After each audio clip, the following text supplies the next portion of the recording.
வணக்கம். நான் உங்கள் திராவிடன். இப்போ பார்த்தீங்கன்னா, புதிய அவதாரம் மகாவிஷ்ணு.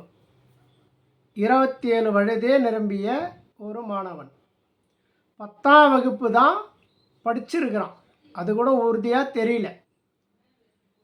எப்படியாவது வாழ்க்கையில் முன்னேறணும்னு சொன்னால், ஏற்கனவே இங்கே இருக்கக்கூடிய ஒரு கட்டமைப்பு. பெரும்பான்மையான மக்களுக்கு இறை நம்பிக்கை உண்டு. யார் ஆன்மீகத்தை பேசினாலும் அவர்கள் பின்னால் செல்வதென்ற முடிவில் இந்தியாவில், குறிப்பாக தமிழ்நாடு மட்டும் கிடையாது, இந்தியா முழுவதும் இந்த நிலை இருக்குது. அதாவது பாவ புண்ணியம். பாவம் என்றால் என்ன, புண்ணியம் என்றால் என்ன, இதை நம்ம முதல்ல பார்த்துருவோம். பெற்ற தாய் தந்தையை கண்கலங்காமல் கடைசி வரை அவர்களை தன்னுடன் பாதுகாத்து அவர்களோடு பயணிக்கின்ற பிள்ளைகள் செய்வது பிள்ளைகள் அது பேர் புண்ணியம். பாவம் என்பது திருமணம் முடிந்தவுடன் தன்னுடைய மனைவி மக்களோடு நின்றுவிட்டு தன்னை பெற்று ஆளாக்கிய தாய் தந்தையை நடுத்தெருவில் விடுவது பாவம். இது பிள்ளைகளுக்கு மட்டும்தான் பொருந்தமா அப்படின்னு சொன்னால், அந்த பிள்ளைகள் தான் எதிர்காலத்தில் தாய் தந்தையாக மாறுகிறார்கள். அவர்கள் தான் முதியவர்களாகவும் மாறுகிறார்கள். கட்டமைப்பு அங்கேருந்து தான் வருது. ஒன்று, மனசாட்சிக்கு விரோதமாக செய்கின்ற எல்லா செயலும் பாவம். அதாவது மனசாட்சிப்படி நடப்பது புண்ணியம். இதுக்கு அடுத்து நம்ம விஷயத்துக்கு வருவோம். இந்த மகாவிஷ்ணு என்கின்ற அவதாரம் எடுத்து வந்திருக்கிற அவர் தப்பிச்சிருவார்.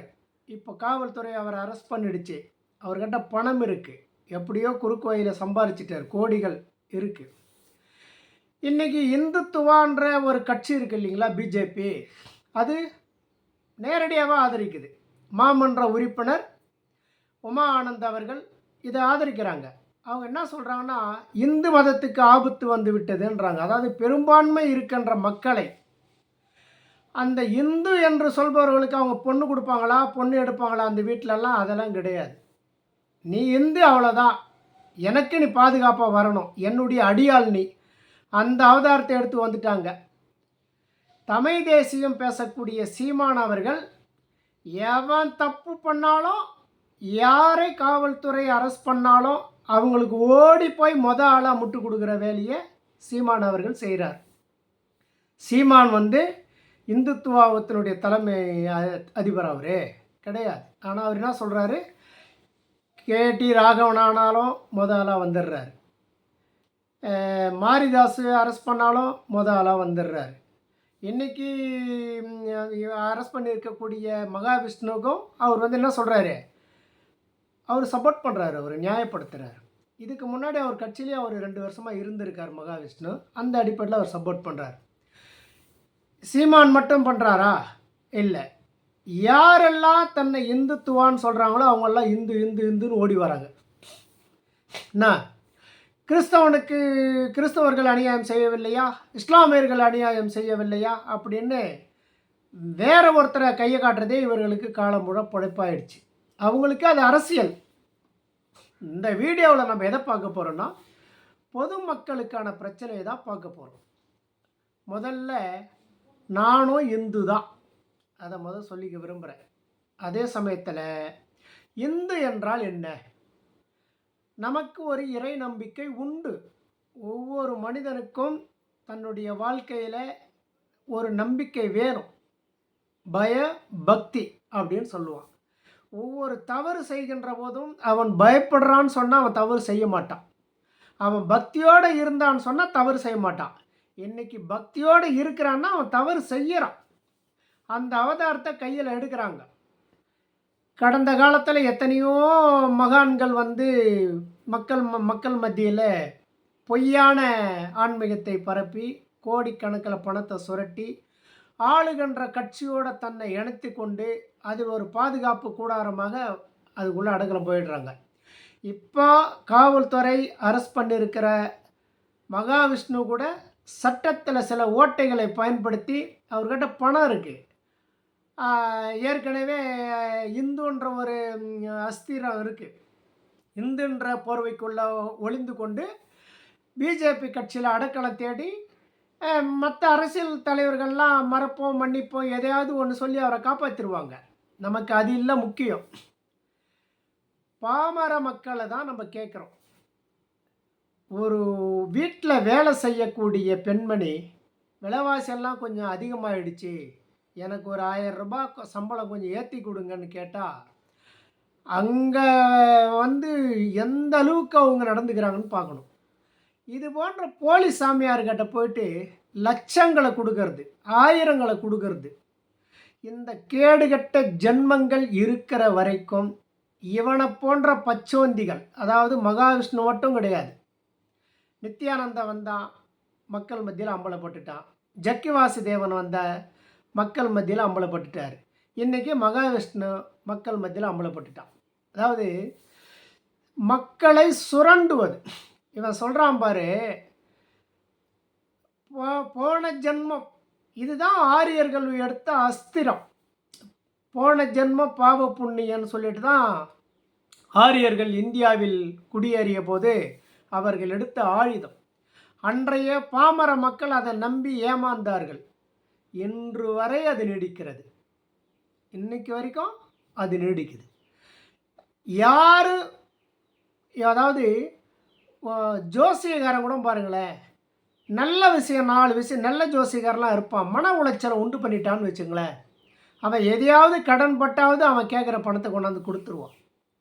ஜோசியம் இது போன்ற யோகா சொல்லித்தரன்ற பேரில் வந்து நான் தான் கடவுள்னு சொல்லலை, இன்னும் 4-5 வருஷம் விட்டு போனேன்னா நானே கடவுள்னு சொல்லியிருப்பான்.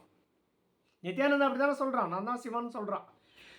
இதுபோல் இந்த சாமியார்களை நம்பி போகக்கூடிய முட்டாள் ஜனங்கள் இருக்கிற வரைக்கும் இது போன்ற பச்சுவந்திகள் கடவுளின் பெயரால், இன்றைக்கி மகாவிஷ்ணு, அடுத்து கணேசன் ஒருத்தன் வருவான், அடுத்து சுப்பிரமணியன் ஒருத்தன் வருவான்.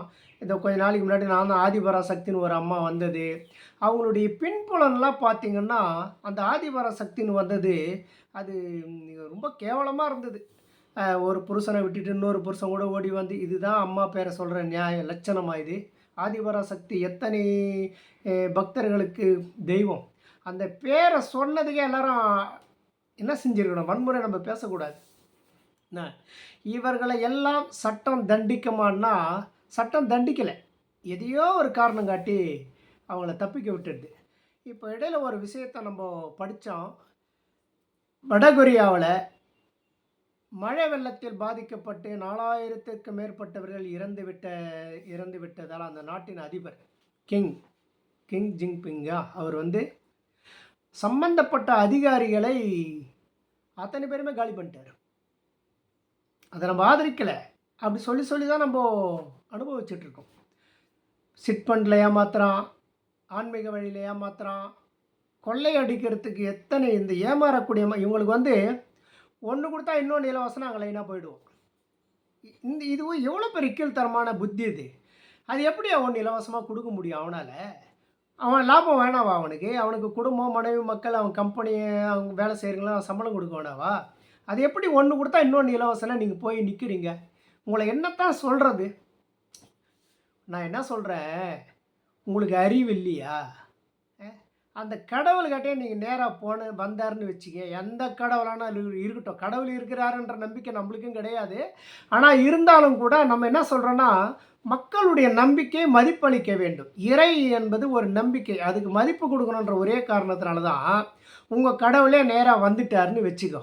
என்ன சொல்லுவார், நான் எப்படா அவங்ககிட்ட வந்து அவங்ககிட்ட போக சொன்னேன், அவனுக்கு காசு கொடுக்க சொன்னேன், நீ சம்பாதிக்கிற, உன்னுடைய மனைவி மக்களை பார்த்துக்கோ, உங்கள் அப்பா அம்மாவை பார்த்துக்கோ, உனக்கு தேவையை நீ பூர்த்தி பண்ணிக்கோ, அதுக்கும் மீறி உங்கள்கிட்ட வருதுன்னு சொன்னால், கல்விக்கு எத்தனையோ ஏழைங்க வீடு இல்லாமல் இருக்கிறாங்க, மழையிலையும் வெயில்லையும் கஷ்டப்படுறாங்க, அவங்களுக்கு போய் உதவி பண்ணு. படிக்கிற ஏழை குழந்தைங்க எவ்வளோ இருக்குது, அவங்களுக்கு போய் உதவி பண்ணு. இவன் வந்து நெய்யும் பாயாசமாக, வடை பாயாசம் நெய் அதாவது ரொம்ப கீழ்த்தரமாக சொல்லலாம், சுகபோகமாக இருக்கிறான். அவனுக்கு போய் நீங்கள் லைனில் நின்றுன்னு வரைஞ்சி கட்டின்னு பணம் கொடுக்குறீங்க. ஒருத்தன் வரான், நான் இந்துக்கு கட்சி வச்சுக்கிறேன், நான் முஸ்லீமுக்கு கட்சி வச்சுக்கிறேன், நான் கிறிஸ்டினுக்கு கட்சி, இவங்கெல்லாம் கட்சி வச்சு இல்லை, ஆதரவு. என்ன, இவங்களுக்கு பின்னாடி போயிட்டு நீங்கள் பணத்தை கொடுத்து உங்கள் தெய்வமே உங்களை மன்னிக்காது. என்ன, மகாவிஷ்ணுவே வந்தாலும் இந்த பிராமண சமூகத்தை மன்னிக்க மாட்டார். ஆக அவங்க நம்புகிறாங்க கடவுள் வராது, மகாவிஷ்ணு வரமாட்டார், நம்மளை தண்டிக்க மாட்டார், நம்ம இஷ்டத்துக்கு கடவுள் இருக்கிறாருன்ற பொய் சொல்லி ஏமாத்தலான்றதை அவங்க உணர்ந்துட்டாங்க. இந்த முட்டாள் கேடுகட்ட சூத்திர மக்கள் நம்பாமல் இருக்காங்களே, அதுதான் இங்கே இருக்கக்கூடிய பிரச்சனை. இந்த மகாவிஷ்ணுவோடு நிற்க போகிறதில்ல. இதுக்கு முன்னாடி 1000 போலி சாமியார்கள் வந்துட்டாங்க, இனியும் லட்சக்கணக்கான போலி சாமியார்கள் வருவார்கள். இதையே நம்ம பேசிட்டு தான் இருப்போம். நான் சொல்கிறேன், உங்கள் மனசாட்சி தான் கடவுள், உங்கள் அப்பா அம்மா தான் கடவுள். உன்னை பள்ளியில் உனக்கு ஆசிரியர் உன்னை கவனித்து உனக்கு பாடம் எடுக்கிறார் பார்த்தீங்களா, அவர் தான் குரு. இதை மீறி உனக்கு இறை நம்பிக்கை இருக்கிறது என்றால் நல்லது, தப்பு கிடையாது. அதை இன்னொருத்தன் சொல்கிறான், அதை நான் நம்புகிறேன்ட்டு அவனுக்கு நீ காசு கொடுத்தனா, உன்னை விட ஒரு கேவலமானவன் யாரும் இல்லை. மகாவிஷ்ணுவை கூட மன்னித்து விடலாம். அவன் பின்னால் அணிவகுத்து நின்ற பச்சோந்திகள், கேவலமான உங்களை தான் மன்னிக்க முடியாது. நான் மக்களை தான் சொல்கிறேன்.